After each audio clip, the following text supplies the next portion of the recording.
नहर सुकून के पास पेंटिंग लेकर आ जाता है, लेकिन सुकून नहर से कहती है, तुम जब कमरे में आ रहे थे तुम्हें आते हुए किसी ने देखा तो नहीं? नहर कहता है, मुझे किसी ने नहीं देखा।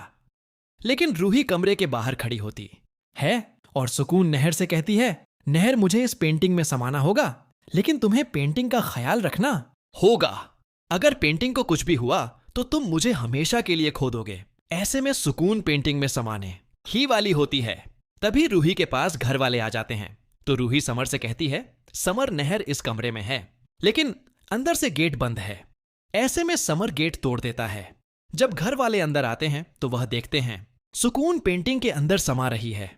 यह देखकर घर वाले बहुत ज्यादा चौंक जाते हैं, लेकिन नहार घर वालों को कहता है, आपकी हिम्मत कैसे हुई कमरे में आने की?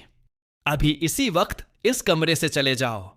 ऐसे में घर वालों और रूही को यह पता चल चुका है सुकून एक आत्मा है, लेकिन नहार घर वालों को कमरे से बाहर निकाल देता है और कहता है, मैं इसी कमरे में रहूंगा।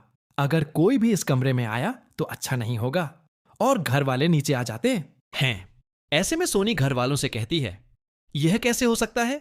सुकून उस पेंटिंग में कैसे समा सकती है? आखिर सुकून कौन है और पेंटिंग से उसका क्या संबंध है? लेकिन रूही घर वालों से कहती है, जिस घर में हम पहले रह रहे थे, मुझे लगता है उसी घर की यह आत्मा है जो इस पेंटिंग की वजह से हमारे घर आ गई है। और मेरे नहार जी ऐसे नहीं थे। सुकून उन्हें यह सब करवाने के लिए मजबूर कर रही है। मुझे लगता है नहर जी सुकून के वश में है। अगर हम सब मिलकर पेंटिंग को नष्ट कर देंगे तो सुकून भी इस घर से चली जाएगी और नहार जी ठीक हो जाएंगे। लेकिन सोनी रूही से कहती है, हम कैसे नहार को पेंटिंग से दूर करेंगे? नहार तो उसी कमरे में है जिस कमरे में पेंटिंग है। ऐसे में रूही कहती है, कैसे भी करके नहार जी को पेंटिंग से दूर करना होगा और पेंटिंग हमें हासिल करनी होगी। लेकिन दादी गुस्सा हो जाती है और मन में कहती है, एक ही लड़की मिली थी नहार के लिए अच्छी, और वह भी आत्मा निकली। मेरा सपना सपना ही रह गया। अब मैं रूही को कैसे घर से बाहर निकालूंगी? ऐसे में रूही घर वालों से कहती है, मैं नहार जी के पास जाऊंगी और उन्हें समझाऊंगी। जब रूही नहार के पास आती है तो नहार उस पर गुस्सा हो जाता है और कहता है, तुम फिर से कमरे में आ गई, चली जाओ। रूही, इस कमरे से नहीं तो मेरा हाथ उठ जाएगा। लेकिन रूही नहार से कहती है, नहार जी मुझे पता है आप खुद यह नहीं कर रहे हो, आपको सुकून यह सब करवा रही है। नहार जी, सुकून एक आत्मा है, आप उसकी बात मत मानिए। लेकिन नहार रूही की एक नहीं सुनता है और उसका हाथ पकड़कर कमरे से बाहर निकाल देता है और कहता है, अगर फिर से तुम इस कमरे में आए तो अच्छा नहीं होगा।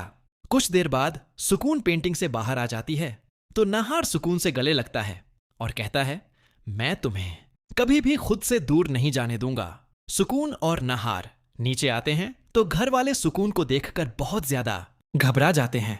लेकिन सुकून घर वालों से कहती है, मैं और नहार शादी करेंगे और आप हमें आशीर्वाद देंगे।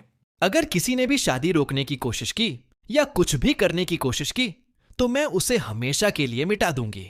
ऐसे में दादी सुकून से कहती हैं, बेटा हम कुछ नहीं करेंगे, तुम नहार से शादी कर लो।